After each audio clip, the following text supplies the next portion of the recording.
What's happening, guys? Welcome to another week of This Week in Crypto. I'm your host, Brian. I will be solo today answering any questions that pop up in our chat.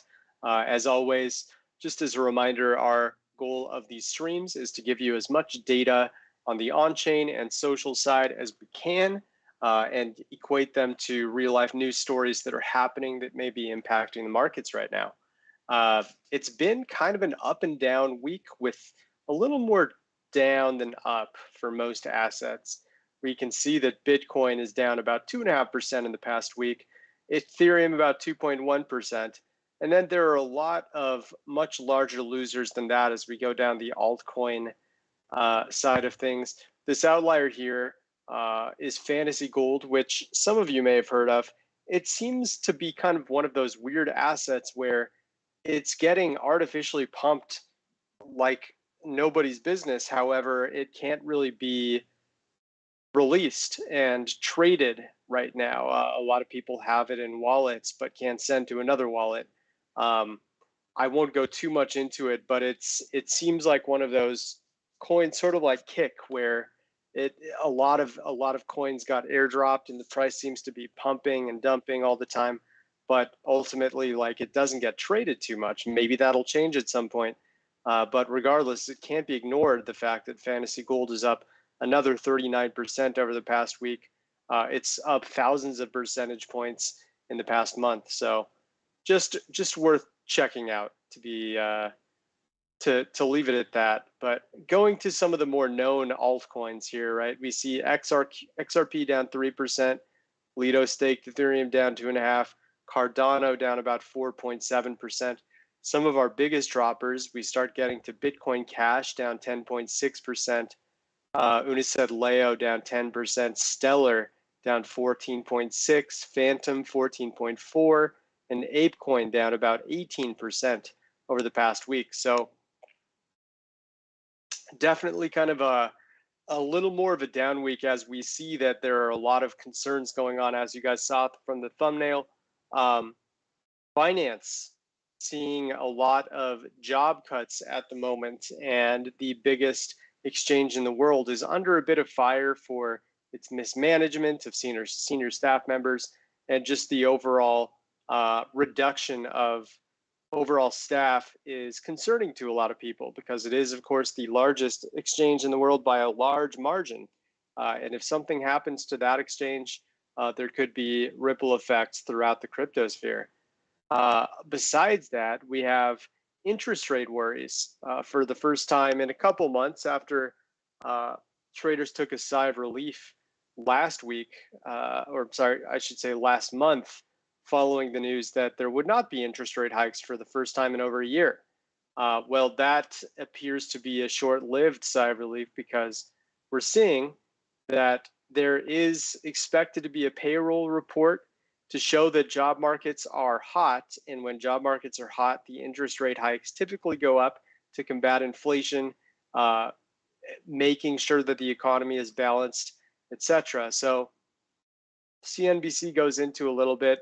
They mention how here in the US, payrolls have grown by hundreds of thousands of jobs a month, totaling nearly 1.6 million in the first 5 months of 2023 alone. Estimated the payrolls rose by another 240,000 jobs in June, with the unemployment rate projected to nudge lower than 3.6%. So with the jobs payrolls report expected to be released today, it would not be surprising to see that interest rate hikes do come to fruition when it's announced later here in July. So to an extent, prices are getting baked in. Bitcoin, altcoins, they do adjust based on what equities are doing to an extent a little bit still. So we need to kind of wait and see. If some positive news comes out either today or sometime next week, then we could clearly see a big rebound to make up for this kind of down week that we've seen as a result of the skepticism. Moving on to some of the main metrics for Bitcoin here, we see the transaction volume isn't really doing anything special. It's staying rather low at the moment. Daily active addresses do appear to be rebounding. You can see here we did see quite a drop off from mid-April, especially down to mid-May. And ever since mid-May, it started to jump back up. Let me zoom in. It does look like it's only going up to mid-May. So yeah, now you can clearly see the rise. Here was mid-May, and it's just been gradually jumping back up, and it's pretty much back to mid-April levels. And if you guys remember, mid-April was when we first jumped back above 30K in 2023. Then we had this big dip. People were talking about it potentially going below 20K. It, of course, got to just about 24.8 before this huge rebound as a result of the ETF announcements mainly, as well as just whales accumulating, likely as a result of the ETF announcements. So good to see that utility is looking pretty good there on the daily active address side. I should also mention the fact that circulation did see its best day yesterday in about 3 weeks or so. So that's worth being happy about as well. If we go over to our NVT, it doesn't look like the one of the queries wanted to load right now, and that's okay. What I can tell you is that there is still a lack of overall circulation compared to where the market cap currently sits. So that has to be considered a bit of a concern. But at least we can say that it's starting to rise back in the right direction for the short term. MVRV wise, we have the 30-day MVRV at about plus 5%, 365 days at about plus 26%. So yeah, there's some mild overheating going on the average trading returns right now. That has to be a bit of a concern. You can see the MVRV Z score here also is in the positives at 0.72. If it gets above 1.0, that really means that it's high above the regular standard deviation and would imply that we are in a likely upcoming correction. We're not quite there yet. So yes, there could still be room to run, potentially even going past that 31.3K resistance level that we've hit a couple times. Funding rate. Now it's worth noting we have seen a little bit of shorting earlier today. We're kind of seeing two different stories. On the BitMEX side, a little bit of shorting, pretty much the most shorting we've seen in about a month here. Binance is very long though. DYDX is about neutral, and Deribit's about neutral.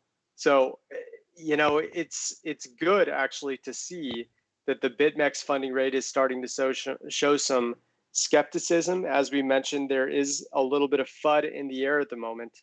And when that FUD starts to become prominent, that's when you'll typically see shorts liquidated, like we saw here, and then a big rise will happen.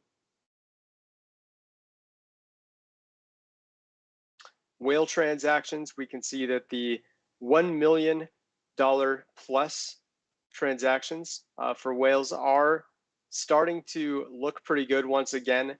We're seeing a high amount of engagement for these yellow bars in particular.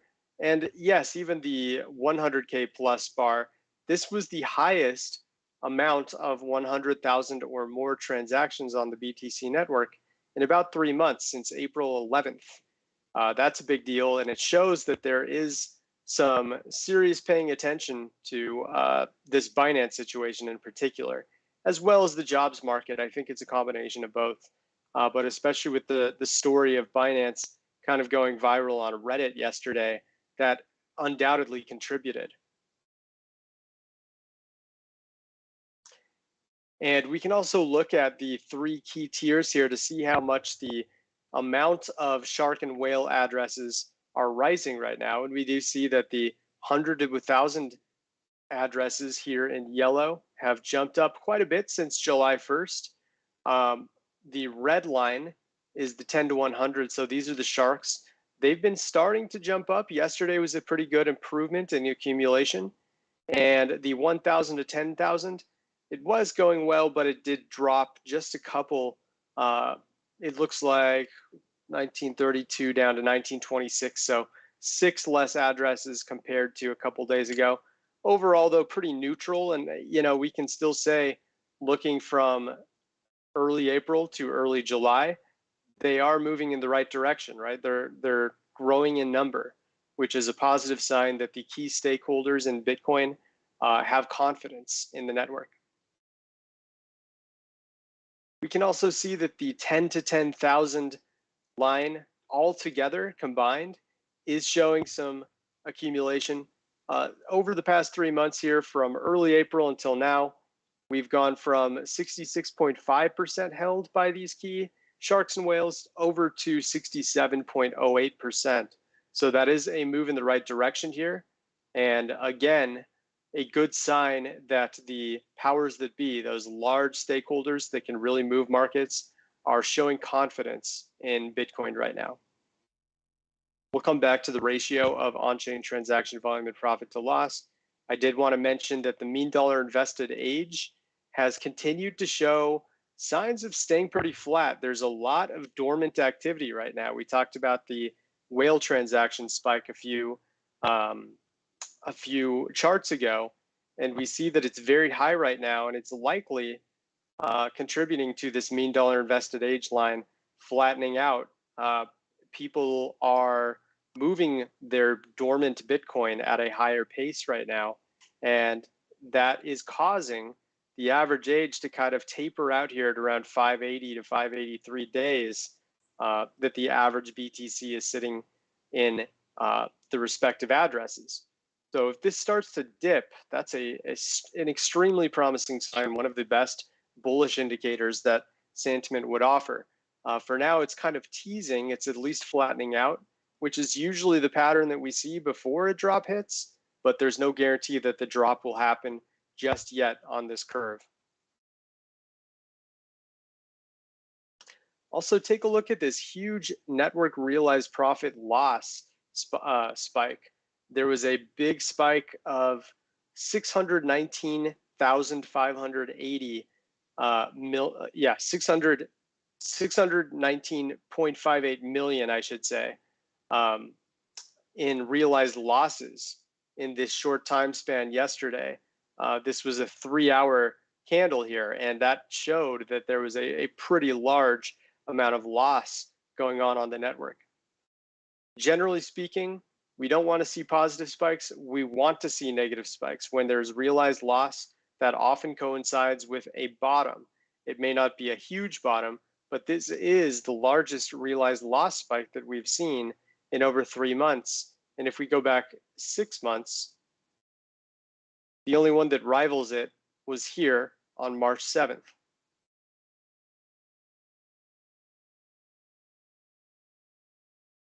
Also worth noting that the supply and exchanges for Bitcoin continues to drop, now starting to tease going below 6% for the first time in well over 5 years. That is a huge deal.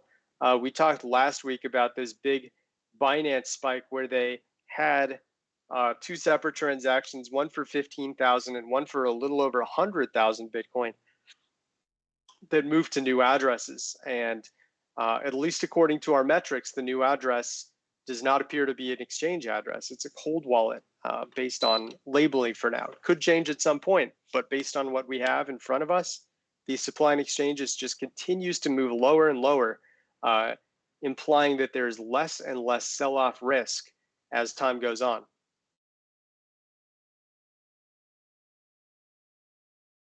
We can also see the social dominance of Bitcoin. The percentage of discussion related to BTC is continuing to climb, and we're sitting right now at about 25.26% of discussions being related to Bitcoin. So a little over a quarter of all discussions are on the #1 asset. That is what you want to see. If we zoom out to one day, you can see that July 6th, yesterday, it was at about 29.5%, which was the highest social dominance day over the past 3 months. So we do consider this to be a bullish indicator when Bitcoin is being discussed a lot and shitcoins, altcoins out there are being discussed less. Therefore, we can view this as something to be happy about, assuming that the momentum is maintained. You know, if we could start to see like over 30%, something like that, even better. But let's wait and see and cross our fingers.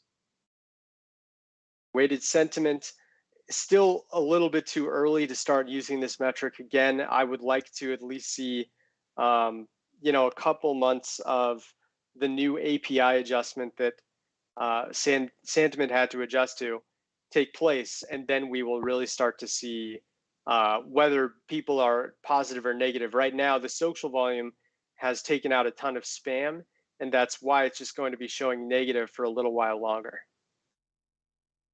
Development activity, it is kind of declining. I mean, take it with a grain of salt with Bitcoin, but for whatever reason, it is kind of at its lowest point over the past month or so, at least. Let's take a look at the ratio of profit loss, as I promised.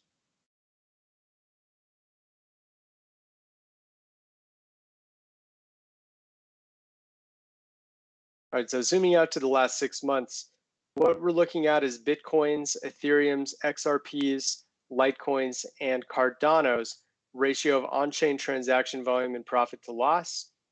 Generally, high spikes are more indicative of upcoming tops. Low spikes are more indicative of bottoms. And we did have a pretty clear signal that there was a ton of profit taking going on this past week. And just over the past couple of days, now it's starting to look like there's some a heavy amount of lost transactions for comparison. We haven't really seen this kind of low unanimous bars since going back to March, and this was right before the big bounce, of course. So this metric is pretty telling, and right now it's looking favorable for the bulls because of the fact that there is so many lost transactions compared to profit transactions. I like to see this, and this is one of our more bullish indicators that we have on sentiment right now.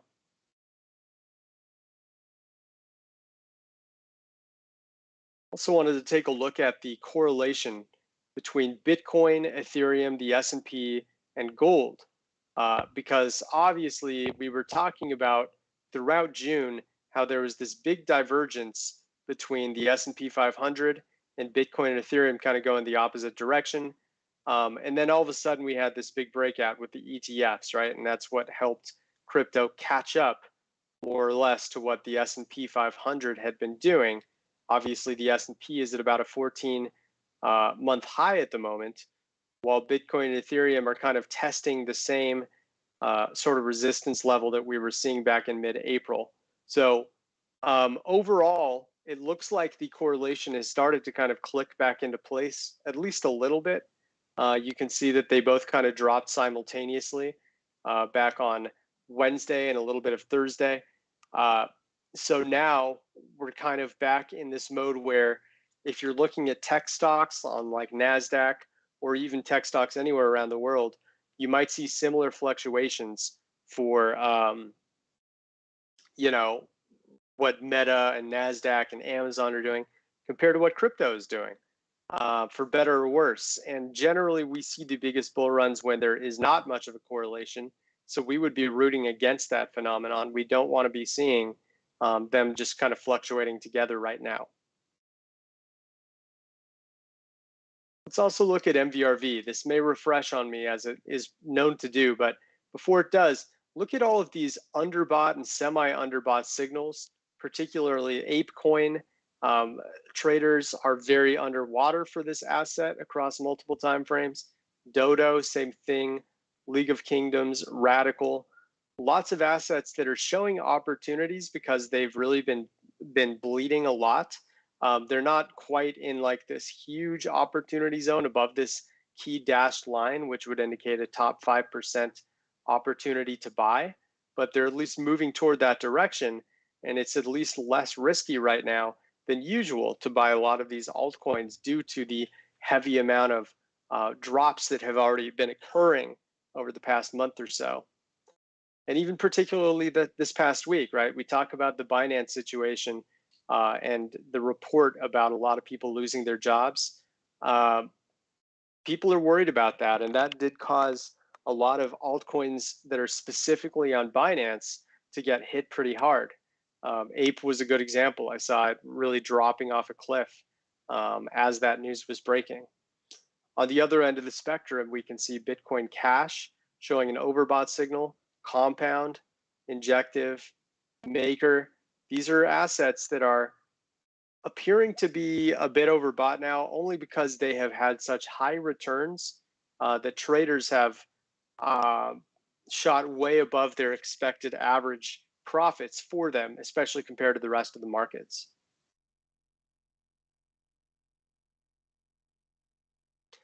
Also, funding rates. Interestingly, there's a lot of neutral to short funding rates going on. We talked about how Bitcoin is kind of positive on Binance, but negative on BitMEX right now. Well, a lot of altcoins are actually showing some pretty big shorts, like 0x, like Algorand, Axie Infinity, Bitcoin Cash, Binance Coin, Compound, Cosmos, this huge one from Phantom. The largest one here is Storage. People are really shorting this one heavily. Waves. So a lot of assets are indicating that there are traders trying to bet against the asset, hoping that it will drop so they can profit accordingly. And then we're not really seeing any sort of extreme longs at the moment. So this would be favorable for the bulls. It means that if and when there starts to be some sort of minor bounce, the shorts here can basically act as rocket fuel to help propel the price upward.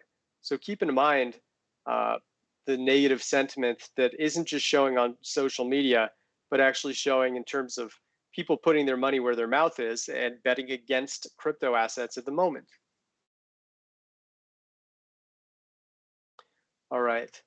I also want to look at stablecoins. So we talked about Bitcoin here, the 10 to 10,000 line.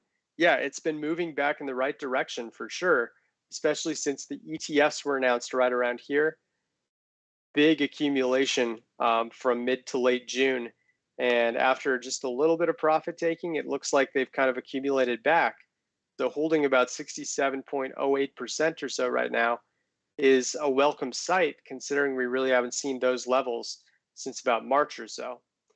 But maybe even more important right now is the stable coins, because we saw that right around here, you know, there's two different directions going on. We had Tether kind of moving like this, and Bitcoin kind of moving like that, right? Almost kind of an inverse correlation between the two. Which makes sense, because when they started accumulating, it's pretty clear that they were using Tether to purchase the Bitcoin, reducing their positions in Tether and adding in Bitcoin. Of course, that's a good move, and it helped prices, as we can see here. But we're starting to see, if I highlight Tether, it's going up again, maybe just slightly, but it's going up in tandem with Bitcoin kind of moving up just in the past week or so. I like to see this because it means that there's kind of new fiat coming back into crypto right now, not just, you know, Bitcoin being traded out back for Tether. If both Bitcoin and Tether are moving up together, that indicates that there's actually dollars, euros, new currency that's being imported into crypto for the purpose of potentially buying Bitcoin or another altcoin eventually. But yeah, very good sign here. And looking at some other altcoins, USD coin obviously has rebounded significantly and is still very high compared to obviously the big drop back in mid-March. BUSD, same thing, big accumulation back into Binance's native stablecoin, nearly holding back over 7%. Those key stakeholders that have between $100,000 and $10 million in the asset. DAI, more so neutral at the moment. It's kind of taken a bit of a step back over the past month and has been kind of hovering around flat since. True USD, moving in the opposite direction, less and less owned over time. USDP also very low. But I mean, the big story here is Tether, guys. I think that having Tether moving up as Bitcoin is also moving up is something we can be pretty happy about. especially with USDC also following suit. Looking at the really wide range of Ethereum holders too, it does look like the 100 all the way to 1 million ETH holders are continuing to move down. We saw that there was this slight uptick as Ethereum was gaining on Bitcoin for a little while, but now we can see that it's starting to drop compared to Bitcoin's price once again. So even Ethereum, the number 2 asset in crypto, or number 1 altcoin, depending on how you want to look at it, it's losing to Bitcoin, as most assets are right now. Bitcoin is really showing its strength in terms of price dominance right now. So keep that in mind, and you know, try to cover your risk accordingly, knowing that altcoins have not been having a good year, or at least good 3 months or so versus BTC. All right, we touched on funding rates already.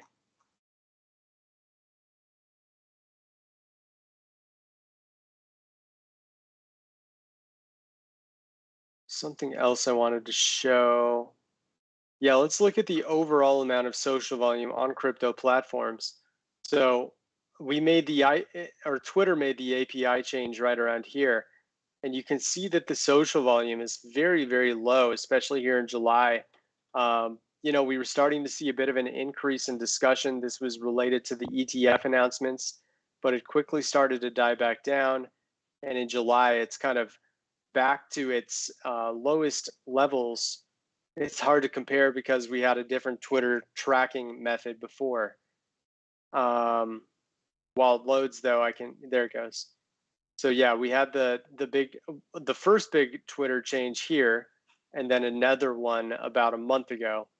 But yeah, you can see that after the drop, a little bit of a rise, and then it's dropped back down. So with not a lot of discussion on crypto platforms, we can kind of view this as a mixed bag. Yes, we need more participants in crypto to imply that there's going to be more utility, but this also is showing that crypto is kind of under the radar now, and not really seeing as much enthusiasm from the novice traders out there compared to what we have in previous months. Telegram has been quite low. Reddit, low. I think we had like a 2-day missing data outage there. But yeah, it's pretty much flat.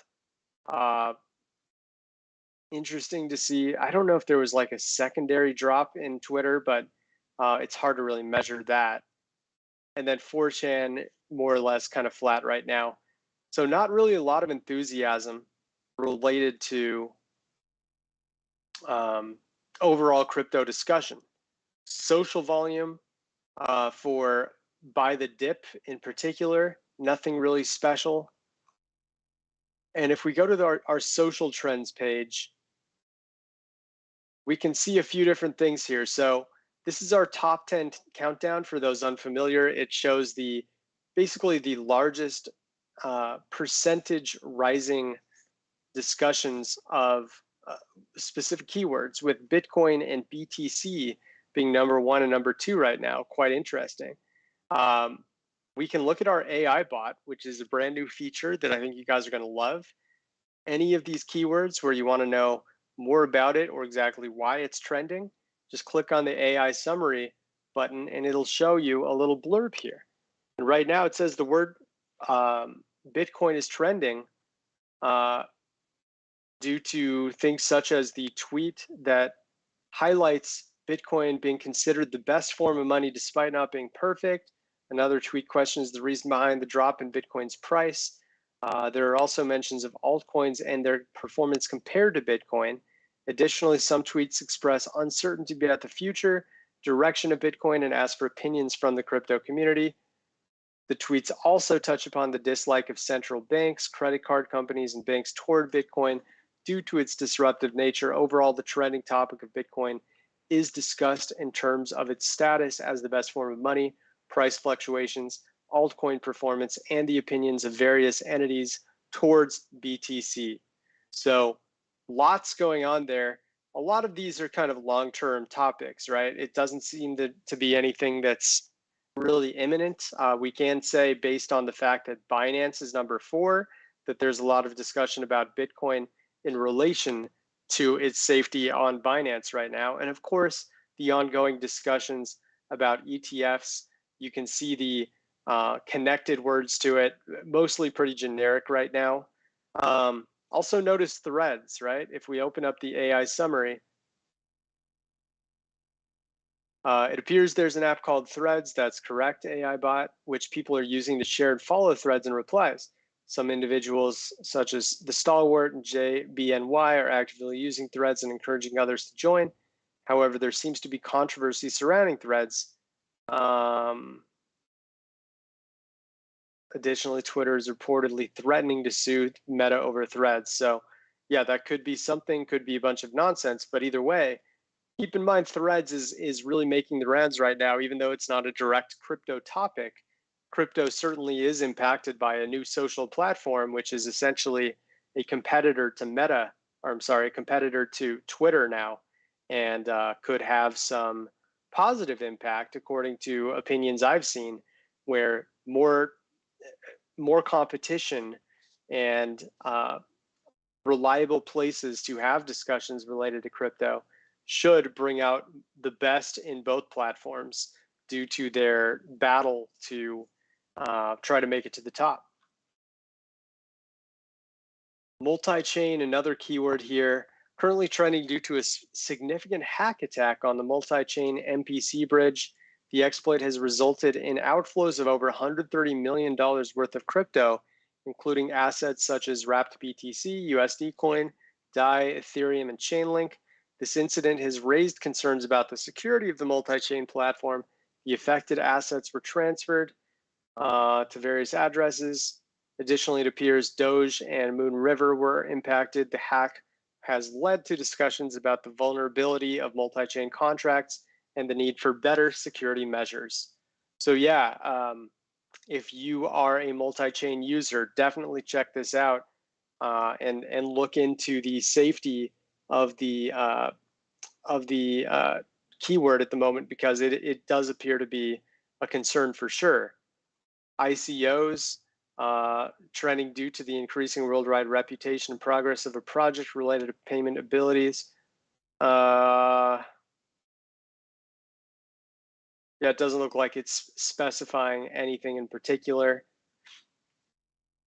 Gold, I know it doesn't look like there's a current summary, but I know the CEO of BlackRock a couple days ago referenced Bitcoin as digital gold, which is kind of a big deal. It ended up kind of turning some heads, considering the fact that 5 years ago BlackRock was talking about Bitcoin as a scam and something they would never touch. So it was kind of a signal that they came full circle about crypto. And I would assume that that has a lot to do with why it ended up making the trending list here.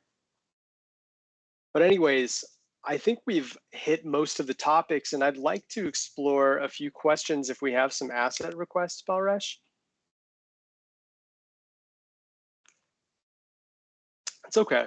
I can do a couple assets myself, and we can end a little early if none pop up. Let me go back to our main template. Now let's take a look at Ethereum here. I definitely wanted to focus on it a bit during this call, and we are seeing that volume is on a bit of a rise if we zoom into just the past month. The 3 months might make it a little clearer. So if we do an indicator, do a little moving average, yeah, so it kind of got to its lowest point here in mid-June and has been starting to rise a little bit. It certainly is not seeing a ton of engagement, which would indicate that we are on the way to rebounding back over 1900, but it's at least a start. Transaction volume is staying low at the moment. On the utility side, it's actually very low all of a sudden for Ethereum just in the past couple days. Big drop in daily active addresses, going from an average of about 416 all the way up to maybe 450,000 per day. In the last couple days, we saw 305,000 and 325,000. That's quite a drop. And it's interesting because when I saw network growth, we'll just put it on the same chart here. Yeah, I mean, it's looking okay. If we go to like the weekly view, it's looking a little better. So we're seeing like a high amount of new addresses created, but the existing Ethereum network, Ethereum addresses have really kind of dropped off just in the past few days. It could be related to the American holiday. Obviously, July 4th was just 3 days ago. So there could be some lull in the network because of that. But we're not really seeing the same comparable lull on Bitcoin. So perhaps people are just a little exhausted by the declining price of Ethereum versus Bitcoin. And circulation is not looking much better. Our NVT model, let me just see if it's showing Ethereum. Yeah, it is.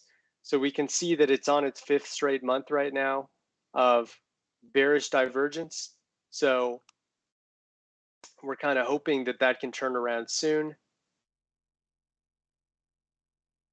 MVRV not looking quite as concerning as Bitcoin, which makes sense because Ethereum has not performed as well over the past couple months as Bitcoin. Ethereum's 30-day MVRV is sitting at about plus 2.1%, which with its 365-day MVRV at about plus 15%. So it looks like short-term wise, we're just about break even. Long-term wise, because of Ethereum's rebound this year overall, there's still a little bit of overheating going on.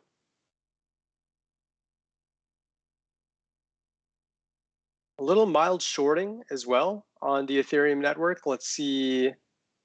Yeah, it looks like on Binance, there's a little bit of a short happening, which is a good sign.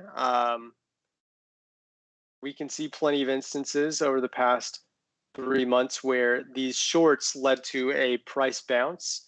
So that could possibly be in order today. That being said, on the other exchanges, it does look like it's mostly neutral or long. So it's really only Binance that's showing that slight short. Whale transactions, mostly pretty flat. In fact, it's kind of declined if I put a little indicator on this, just a 7-day average. Yeah, I mean, that blue line is showing there's less and less whales interacting on the Ethereum network, which kind of makes sense with daily active addresses also declining right now.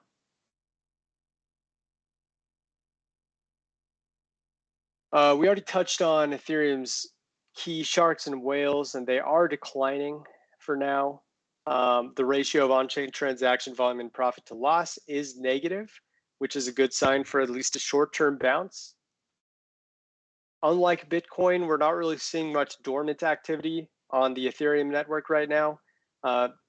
Coins are kind of continuing to age and stay stagnant, which is something we shouldn't consider ideal.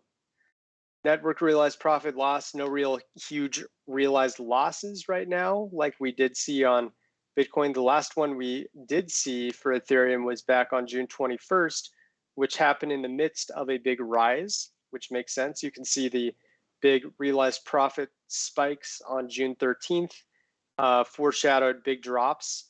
And here on April 18th as well, same thing. So as long as we're avoiding those, we're not seeing any imminent drops as a result of realized profits happening on the network. And just like Bitcoin, the supply of Ethereum on exchanges is staying very low, 9.11%, which is actually the lowest since Genesis, guys. That's a very big deal. So yeah, it doesn't look like many ETH are being moved back to exchanges anytime soon. And as long as that's the case, there is much less risk of a future sell-off. Unlike Bitcoin, the social dominance of Ethereum is not really very high. It's a little under the radar, if anything, at just 7.4%. So Ethereum is more or less being ignored. It hasn't really been a topic of conversation in quite some time now. The last time we really saw a ton of excitement was when it first crossed $2,000, and it eventually dropped back down, and Ethereum was not being talked about for a while. A little bit of a rebound here for a variety of reasons, but yeah, Ethereum is definitely one that is not being discussed the way it used to. And Ethereum's development activity is also lowering, interestingly. I mean, it goes through natural fluctuations like this, and this is not anything outside normal for the past 3 months. But it does look like it's kind of slowed down here in early July. All right, I'll do one more asset. Have any questions popped up, Balrash? If not, I'll just pick one myself.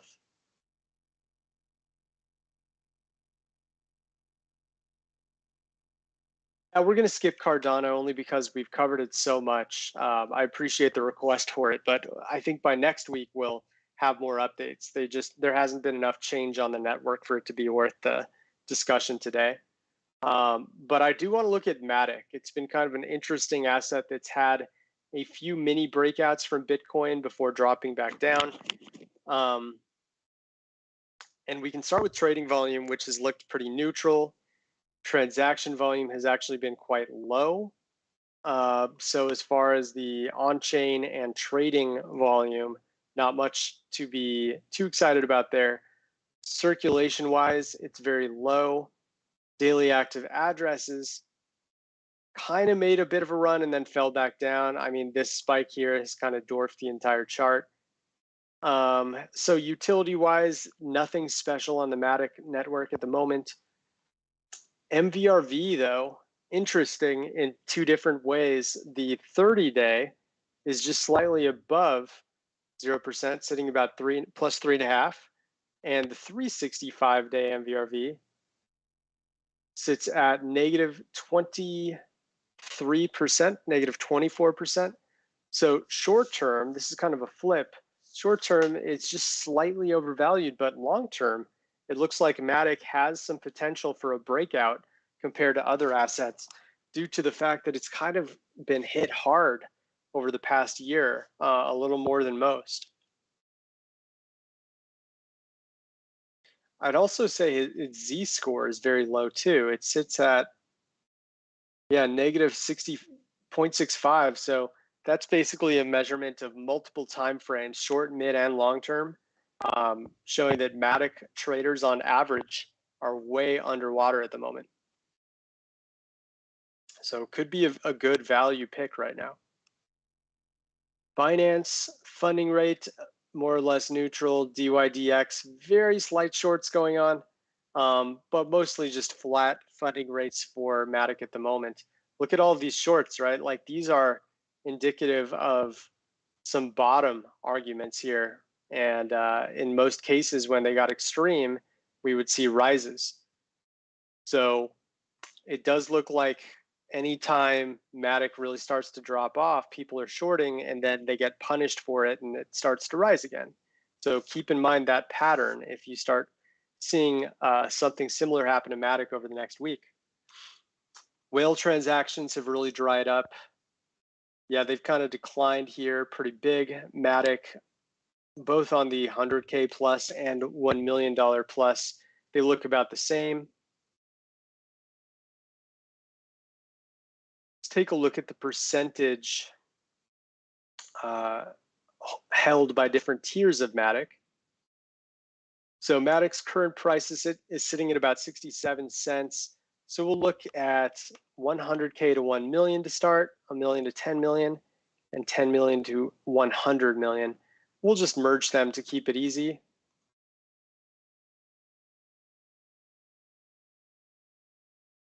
So yeah, overall, it does look like the key stakeholders of MATIC are holding on tight, and they've actually improved since early April.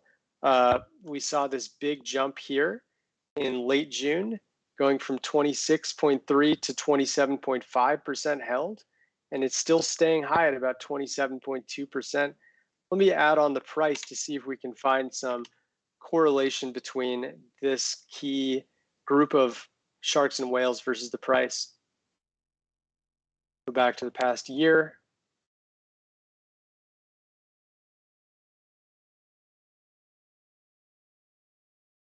All right, so not too much. I mean, let me see if I can add one more. Let's try there.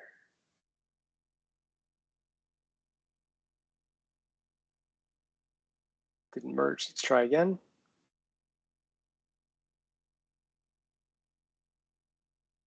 Big drop, interestingly.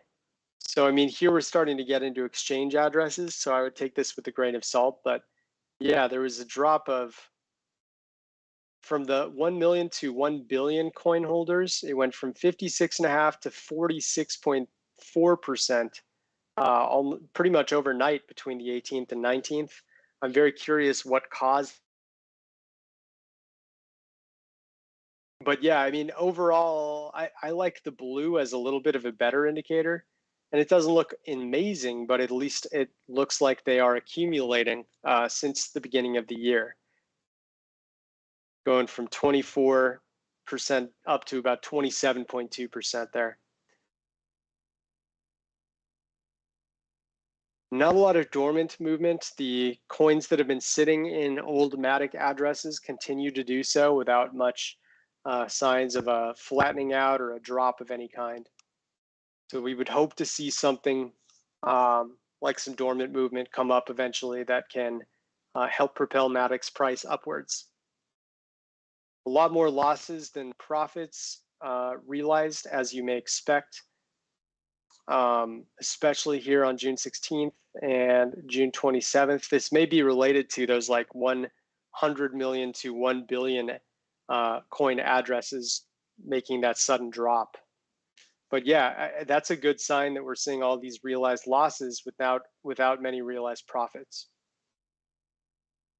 Supply and exchanges is more or less staying about the same as it has been throughout the year, currently sitting at about 8.4%. So at the very least, it's not going back higher and is still significantly lower than where it was 1 year ago.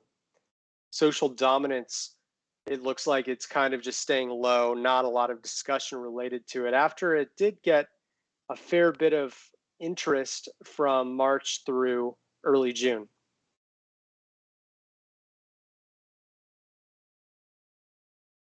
And then finally, as far as development activity goes, more or less staying about the same. It is being worked on. It is one of the higher developed assets in crypto, which is something you can feel comfortable with if you are a MATIC owner. Obviously, it doesn't have a ton of correlation with price, but it wouldn't hurt if we start seeing a big rise from the MATIC team in terms of development activity, which means they may be pushing out something new. It's obviously a very cheap asset to move, and I know a lot of people on MetaMask like to use it as opposed to the ERC20 network because of the fact that it's so much cheaper. So if they start to move their development up to integrate with MetaMask and others, even more so in more efficient ways, that would be a good thing for its upcoming price. And yeah, that's about it, guys. I think we can conclude here. Definitely a mixed bag. I see a little more concern on the on-chain side because of the fact that Bitcoin's MVRV is still quite high, but I see optimism on the social side due to the fact that there's so much FUD that these potential shorts and the negative discussion about Bitcoin and crypto at large can actually propel the price at least short term. So we'll see what ends up happening today and through the weekend. But stay tuned and we'll have plenty of updates on Twitter as always. In the meantime, make sure to stay safe. Enjoy your beginning of your summer here, as I know many of you are doing. And I'll be available on Discord along with our other great staff members. We'll talk to you next week and take care.